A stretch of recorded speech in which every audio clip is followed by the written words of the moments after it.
کبھی آپ نے سوچا ہے کہ دنیا میں کچھ لوگ کچھ کمپنیاں ایسی کیوں ہوتی ہیں جن پر لوگ آنکھ بند کر کے اعتماد کرتے ہیں؟ کیوں کچھ لیڈر اپنے ارد گرد لوگوں کو اس طرح جوڑ لیتے ہیں کہ وہ صرف ملازم نہیں رہتے بلکہ ایک مشن کا حصہ بن جاتے ہیں؟ اور کیوں کچھ لوگ ادارے بے حد محنت کے باوجود بھی لوگوں کے دل نہیں جیت پاتے؟ اسی سوال کا جواب ہمیں ملتا ہے کتاب اسٹارٹ وتھ وائی میں۔ یہ کہانی دراصل ایک ایسے خیال سے شروع ہوتی ہے جو بظاہر بہت سادہ لگتا ہے، لیکن اگر اسے سمجھ لیا جائے تو یہ سوچنے کا پورا طریقہ بدل دیتا ہے۔ مصنف ہمیں بتاتا ہے کہ دنیا کے کامیاب ترین لیڈر ہمیشہ ایک ہی اصول پر کام کرتے ہیں، وہ اپنے سفر کا آغاز کیوں سے کرتے ہیں۔ زیادہ تر لوگ جب کوئی کام شروع کرتے ہیں تو وہ پہلے یہ سوچتے ہیں کہ انہیں کیا کرنا ہے، اس کے بعد وہ طریقہ ڈھونڈتے ہیں کہ اسے کیسے کرنا ہے۔ لیکن بہت کم لوگ یہ سوال پوچھتے ہیں کہ وہ یہ سب کیوں کر رہے ہیں۔ یہی وہ جگہ ہے جہاں اصل فرق پیدا ہوتا ہے۔ اگر آپ دنیا کی بڑی کمپنیوں کو دیکھیں تو ان میں سے بہت سی کمپنیاں ایک جیسی مصنوعات بناتی ہیں۔ ان کے پاس ایک جیسی ٹیکنالوجی ہوتی ہے، ایک جیسے وسائل ہوتے ہیں، اور اکثر ان کے پاس ایک جیسے ذہین لوگ بھی ہوتے ہیں۔ پھر بھی کچھ کمپنیاں دوسروں سے کہیں زیادہ کامیاب ہو جاتی ہیں۔ مثال کے طور پر ایک کمپنی ہے جس نے صرف کمپیوٹر فون نہیں بنائے بلکہ لوگوں کے دل جیت لیے۔ اس کمپنی نے ہمیشہ اپنی بات اس طرح شروع کی: ہم یقین رکھتے ہیں کہ دنیا کو مختلف انداز میں سوچنا چاہیے۔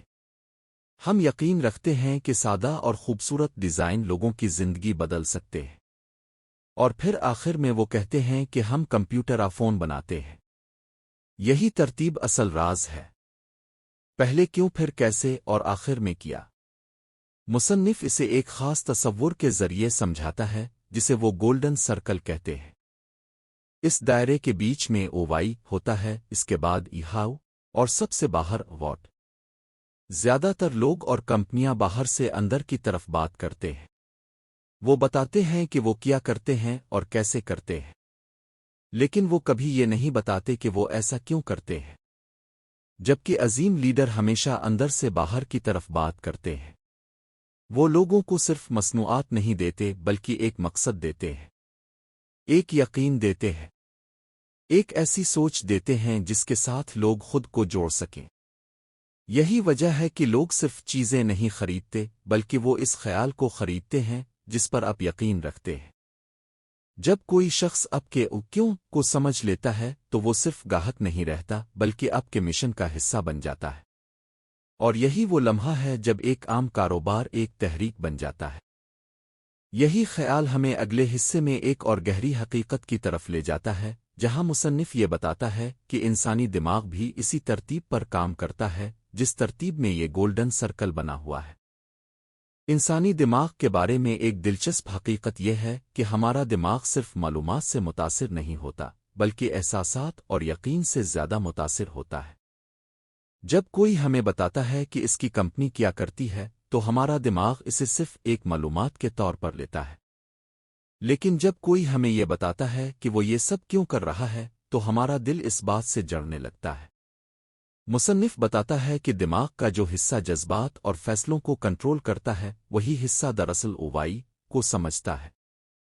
اسی لیے جب کوئی لیڈر اپنے مقصد کو واضح کرتا ہے تو لوگ صرف سننے والے نہیں رہتے بلکہ وہ اس مقصد کا حصہ بن جاتے ہیں۔ یہی وجہ ہے کہ تاریخ کے بڑے لیڈروں نے ہمیشہ لوگوں کو کسی مقصد کے لیے اکٹھا کیا۔ انہوں نے لوگوں کو صرف یہ نہیں بتایا کہ ہمیں کیا کرنا ہے، انہوں نے یہ بتایا کہ ہمیں یہ سب کیوں کرنا ہے۔ جب لوگ اس کیوں پر یقین کرنے لگتے ہیں تو وہ مشکل ترین حالات میں بھی ساتھ کھڑے رہتے ہیں۔ اسی لیے عظیم لیڈر اپنے پیروکار نہیں بناتے بلکہ وہ نئے لیڈر پیدا کرتے ہیں۔ مصنف ایک اور اہم بات بتاتا ہے کہ بہت سی کمپنیاں شروع میں اپنے مقصد کے ساتھ کام کرتی ہیں، لیکن جیسے جیسے وہ بڑی ہوتی جاتی ہیں وہ اپنے اصل مقصد کو بھول جاتی ہے۔ وہ صرف منافع پر توجہ دینے لگتی ہے، اور جب ایسا ہوتا ہے تو وہ آہستہ آہستہ لوگوں کے دلوں سے نکلنے لگتی ہے۔ لیکن جو کمپنیاں اپنے کیوں کو ہمیشہ زندہ رکھتی ہیں وہ نہ صرف کامیاب رہتی ہیں بلکہ لوگوں کے دلوں میں جگہ بھی بنائے رکھتی ہے۔ یہی وہ فرق ہے جو ایک عام کمپنی اور ایک عظیم تحریک کے درمیان ہوتا ہے۔ اور یہی وہ لمحہ ہے جہاں ایک اور دلچسپ حقیقت سامنے آتی ہے۔ لوگ ہمیشہ بہترین پروڈکٹ نہیں خریدتے، وہ چیز خریدتے ہیں جو ان کے یقین کے قریب ہو۔ جب کسی کمپنی کا مقصد لوگوں کے یقین سے مل جاتا ہے تو وہ کمپنی صرف ایک برانڈ نہیں رہتی بلکہ ایک شناخت بن جاتی ہے۔ لوگ اسے صرف استعمال نہیں کرتے بلکہ اس پر فخر کرتے ہیں۔ یہی وجہ ہے کہ کچھ لوگ ایک خاص برانڈ کے لیے گھنٹوں لائن میں کھڑے رہتے ہیں، حالانکہ مارکیٹ میں اس سے سستی یا بہتر چیزیں بھی موجود ہوتی ہیں۔ اصل چیز پروڈکٹ نہیں ہوتی، اصل چیز وہ یقین ہوتا ہے جو اس کے پیچھے کھڑا ہوتا ہے، اور یہی یقین ایک عام خیال کو ایک طاقتور تحریک میں بدل دیتا ہے۔ لیکن اس پوری کہانی کا سب سے اہم سبق ابھی باقی ہے، جو ہمیں یہ سمجھاتا ہے کہ اگر کوئی شخص لیڈر واقعی لوگوں کو متاثر کرنا چاہتا ہے تو اسے اپنے اوکیوں کو کیسے زندہ رکھنا ہوگا۔ جب کوئی لیڈر اپنے اوکیوں کو دریافت کر لیتا ہے تو اس کا اگلا چیلنج اسے زندہ رکھنا ہوتا ہے، کیونکہ وقت کے ساتھ ساتھ کامیابی انسان کو بدلنے لگتی ہے۔ پیسے، طاقت اور شہرت کے درمیان اصل مقصد اکثر کہیں پیچھے رہ جاتا ہے۔ مصنف بتاتا ہے کہ عظیم لیڈر وہ ہوتے ہیں جو ہر حال میں اپنے مقصد کو یاد رکھتے ہیں۔ وہ فیصلے کرتے وقت صرف فائدے کو نہیں دیکھتے بلکہ یہ دیکھتے ہیں کہ کیا یہ فیصلہ ان کے اصل یقین کے مطابق ہے یا نہیں۔ اسی وجہ سے کچھ لیڈر مشکل فیصلے بھی آسانی سے کر لیتے ہیں، کیونکہ ان کے پاس ایک واضح مقصد ہوتا ہے جو انہیں راستہ دکھاتا ہے۔ جب کسی ادارے میں کام کرنے والے لوگ بھی اس مقصد کو سمجھ لیتے ہیں تو وہ صرف تنخواہ کے لیے کام نہیں کرتے، وہ ایک مشن کے لیے کام کرتے ہیں۔ اور جب لوگ کسی مشن کے لیے کام کرتے ہیں تو ان کی توانائی، ان کی محنت اور ان کی لگن کئی گنا بڑھ جاتی ہے۔ یہی وہ طاقت ہے جو ایک چھوٹے سے خیال کو دنیا بدلنے والی تحریک میں بدل دیتی ہے۔ مصنف آخر میں ہمیں ایک سادہ لیکن گہرا سوال دے کر جاتا ہے۔ اگر آپ چاہتے ہیں کہ لوگ آپ پر یقین کریں، آپ کے ساتھ چلیں اور آپ کے کام کو اہم سمجھیں، تو پہلے یہ واضح کریں کہ آپ یہ سب کیوں کر رہے ہیں۔ کیونکہ لوگ یہ نہیں خریدتے کہ آپ کیا کرتے ہیں، وہ یہ خریدتے ہیں کہ آپ یہ سب کیوں کرتے ہیں۔ اور جب کسی انسان کو اپنا او مل جاتا ہے تو اس کی زندگی صرف ایک معمول نہیں رہتی بلکہ ایک مقصد بن جاتی ہے۔